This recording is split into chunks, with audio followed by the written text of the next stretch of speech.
This episode is brought to you by Progressive Insurance. Do you ever think about switching insurance companies to see if you could save some cash? Progressive makes it easy to see if you could save when you bundle your home and auto policies. Try it at progressive.com. Progressive Casualty Insurance Company and Affiliates. Potential savings will vary. Not available in all states.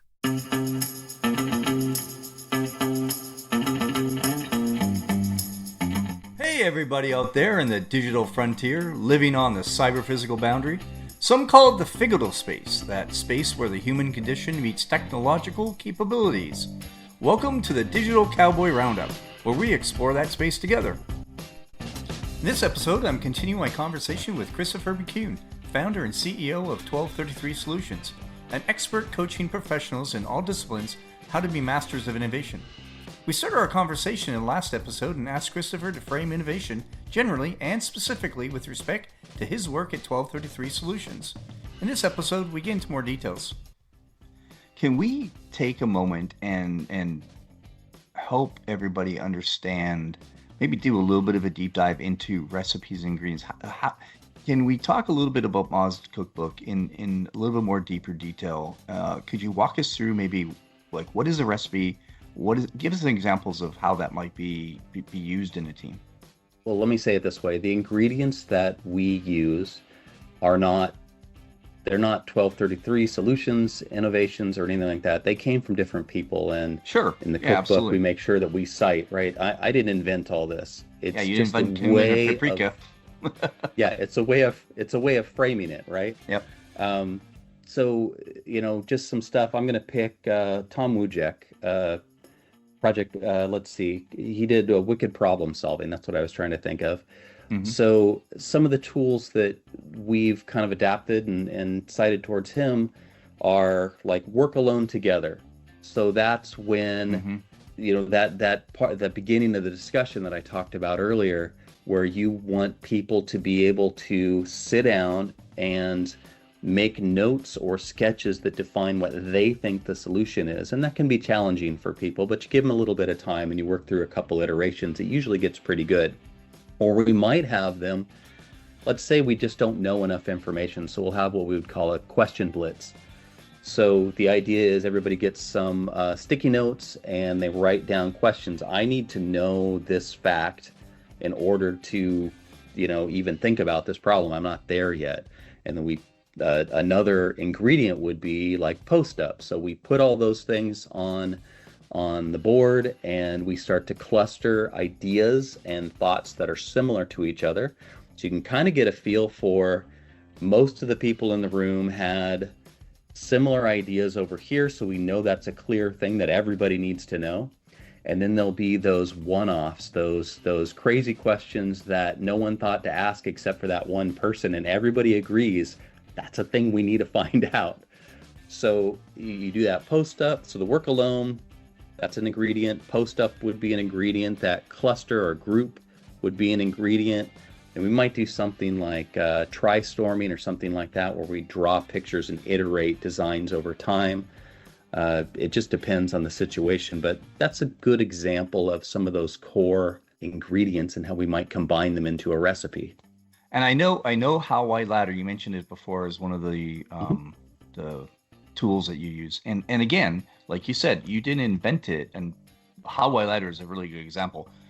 This goes back decades and decades, but a lot of other innovation frameworks, design thinking, others I could mention, use the How Wide Ladder or some slightly adjusted variation of it.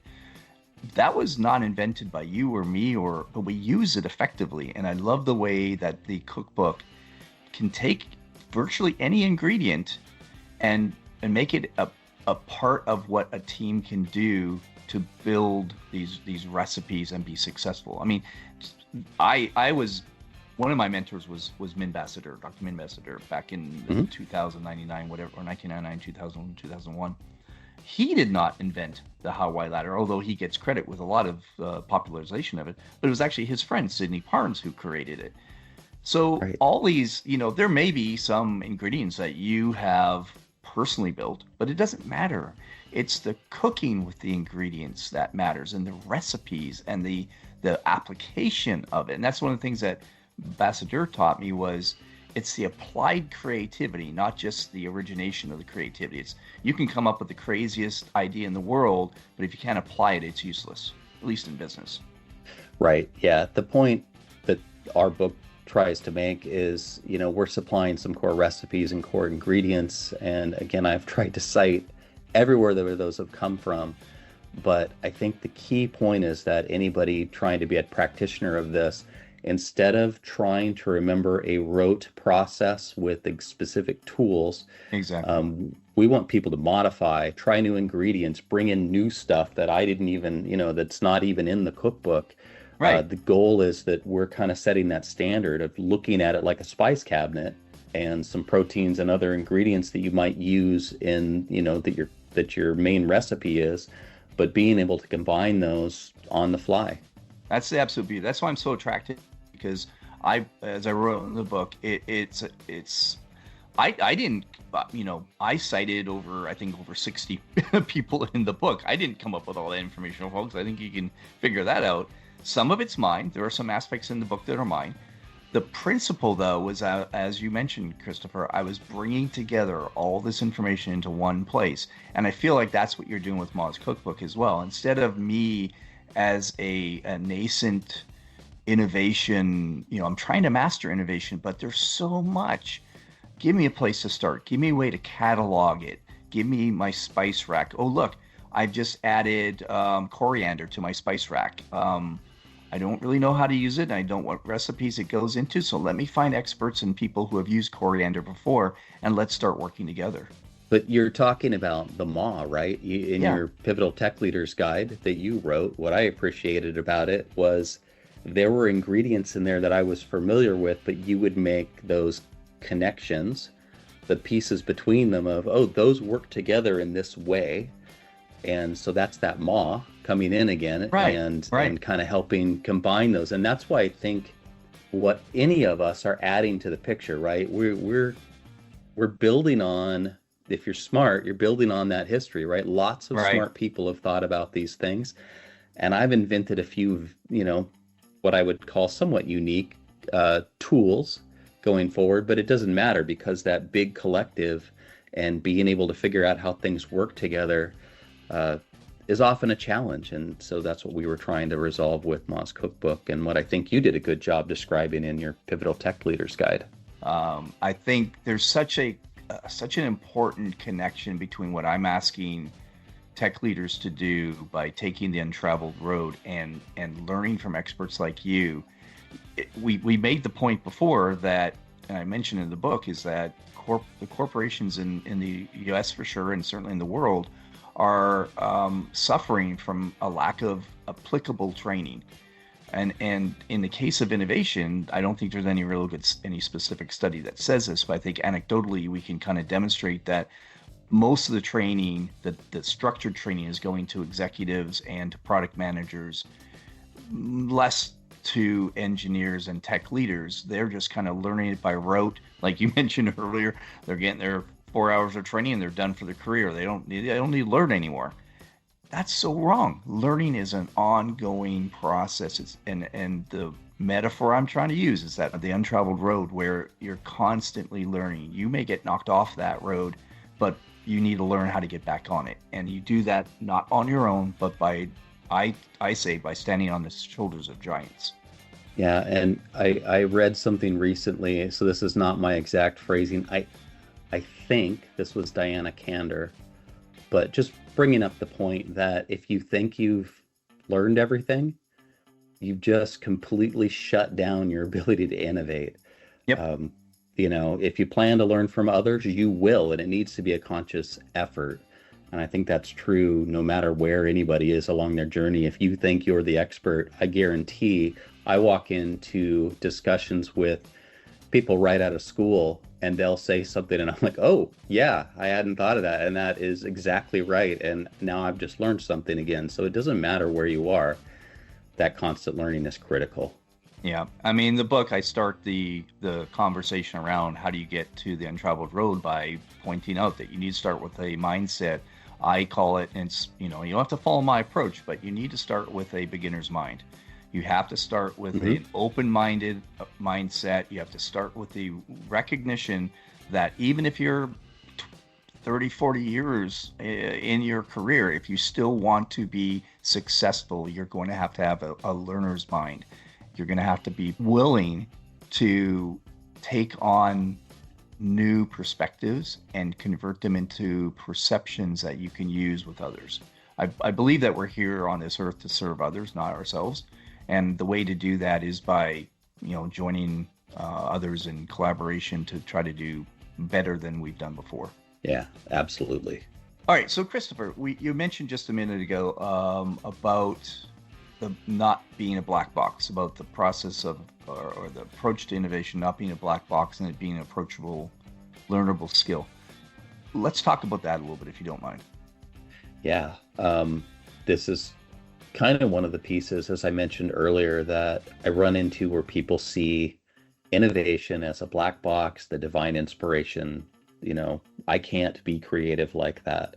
Right. And I would point back to it's kind of why we made Ma's cookbook, because you can break down innovation. You can look at open questions and what other industries have done, and you can break that down into visual cues that are easy to follow, and you can follow the recipes that we have, and you can start to build out what that innovation is. And I'm always surprised by that. I don't know, you'll find someone in the room that'll say something that sparks a complete creative discussion for the group, that will send them off on something that is often patentable or at least unique enough that it's a step change in the market potentially. And so I think through those conversations, you can go a long way. In particular, an example that I would have would be, I try and get teams to iterate their design concepts. So, right. First pass, they're like 80% of the customer needs that we develop. We think we've got those covered, but you miss some key ones. And by the way, you're completely missing this one entirely, right. Or you've done something that makes that bad, right? So iterating several variants of that to keep trying to answer those questions. A lot of times you can push teams past their initial thought process to where they're being extremely creative in solving those problems. And it's just a process, right? You can learn how to process that information and make sense of it. And I do believe that anyone can innovate. Anybody could make a patent if they wanted to spend enough time working on it. It is not divine inspiration only. Yeah, that is one of the things that Ambassador taught me teaches everybody, is that it's his process is fairly large. And again, it's one of the things I'm trying to avoid with tech leaders, because I don't want tech leaders to have to become experts in a process. I want them to become experts in innovation and leading their teams through, because so much of the organization is excluded from that ivory tower. They're not trained. They're not even included, even if they have that creative juice. And because of that, I feel like a lot of companies are underselling their ability to be innovative. I feel like that's one of the biggest aspects of the leadership crisis we have right now, is that leaders are trying to control process. They're trying to control innovation. And they think the way to do that is say, well, we're going to have a small group of people in this room, these product managers and these people who are well trained in all these processes. We're going to have them do the innovation, and the rest of the company looks at that and says, oh, I guess we're not part of it. Yeah.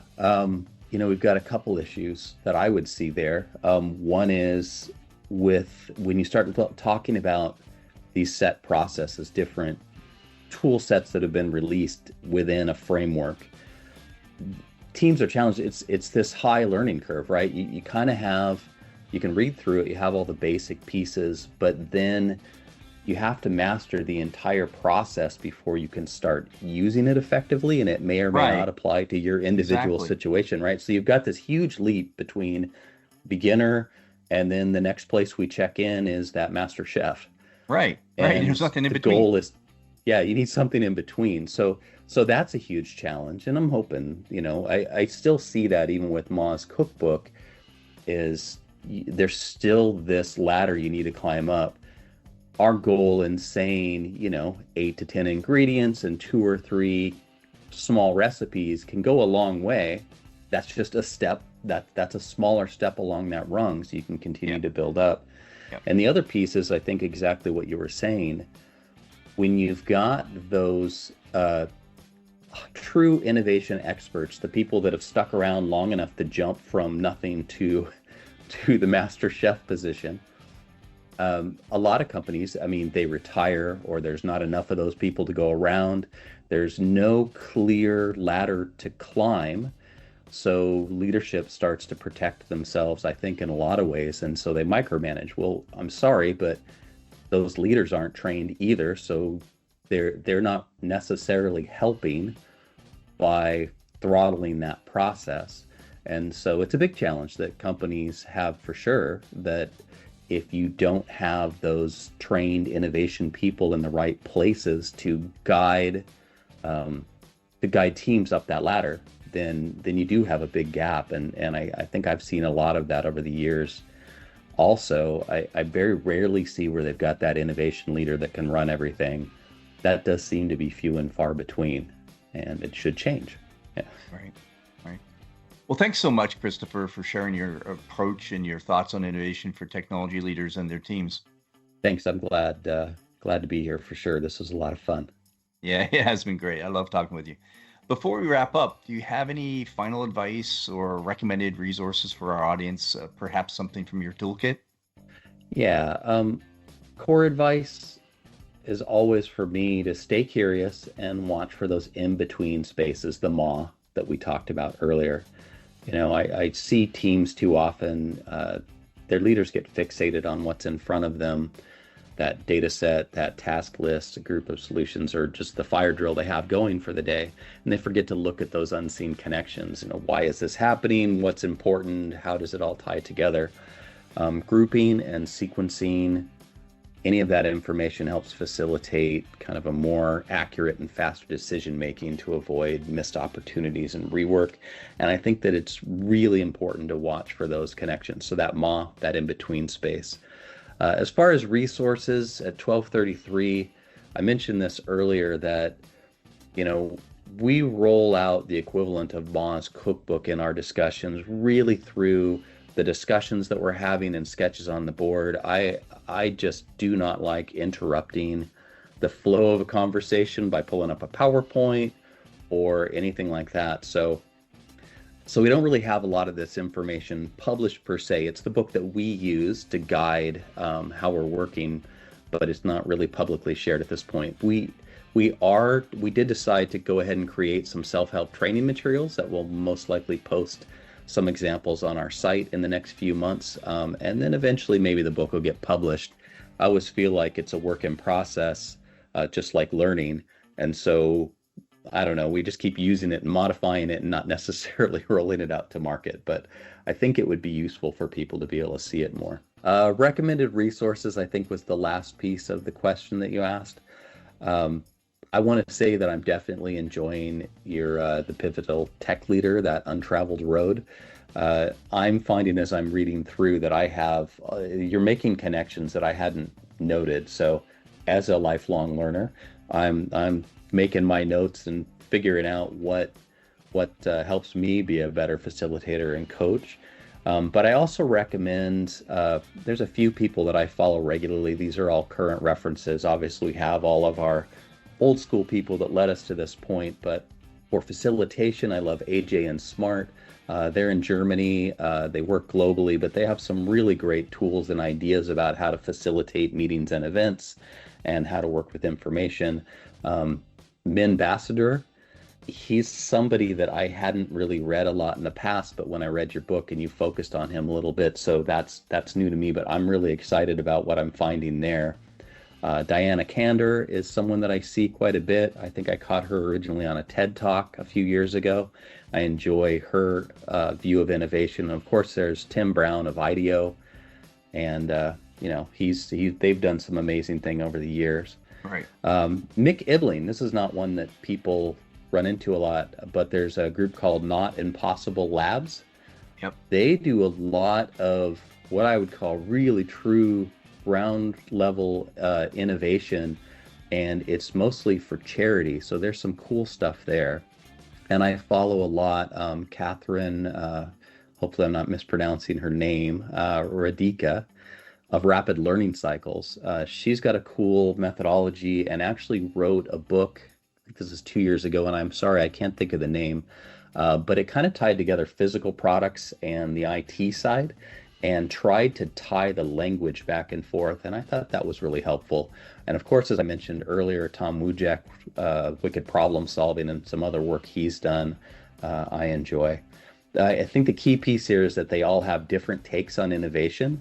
And to me, the more rounded picture you can get from a broader community, the more likely you are to be able to pull out the parts that are going to be applicable to the challenge that you have in front of you. Super, yes. The whole concept of the Untraveled Road is that it's a constant discovery, self-discovery, exploration, learning. Take as much advantage as you can from what Chris is saying here. Fill up on those resources, and they'll probably lead you to some others that you want to look at as well. So to all you listening, if you enjoyed today's episode, be sure to reach out to Christopher. You can find his contact details in the description of this episode. And Chris, again, thanks so much for being part of this. Thank you very much for having me on. I really appreciate it. And again, super fun conversation. I love this stuff. All right, very good. That concludes this episode. In the next episode, I'll take a hard look at whether we are succeeding in the adoption and adaptation of emerging technologies, or are we just surviving? Remember, folks, be pivotal. Since 2011, American Giant has been making everyday clothing with extraordinary effort. Not in far-off factories, but right here in the USA. We obsess over fabrics, fit, and details, because if you're going to wear it every day, it should feel great and last for years. From the cut of a hoodie to the finishing of a seam, nothing is overlooked. Our supply chain is tight-knit and local, which means less crisscrossing the country and more care in every step. The result is durable clothing, t-shirts, hoodies, sweatpants, and denim that become part of your life season after season. This isn't fast fashion, it's clothing made with purpose by people who care as much about how it's made as how it fits. Get 20% off your first order with code STAPLE20 at American-Giant.com. That's 20% off your first order at American-Giant.com with code STAPLE20. Marketing is hard. But I'll tell you a little secret. It doesn't have to be. Let me point something out. You're listening to a podcast right now, and it's great. You love the host. You seek it out and download it. You listen to it while driving, working out, cooking, even going to the bathroom. Podcasts are a pretty close companion. And this is a podcast ad. Did I get your attention? You can reach great listeners like yourself with podcast advertising from Libsyn Ads. Choose from hundreds of top podcasts offering host endorsements, or run a pre-produced ad like this one across thousands of shows to reach your target audience in their favorite podcasts with Libsyn Ads. Go to libsynads.com, that's Libsyn, ads.com today,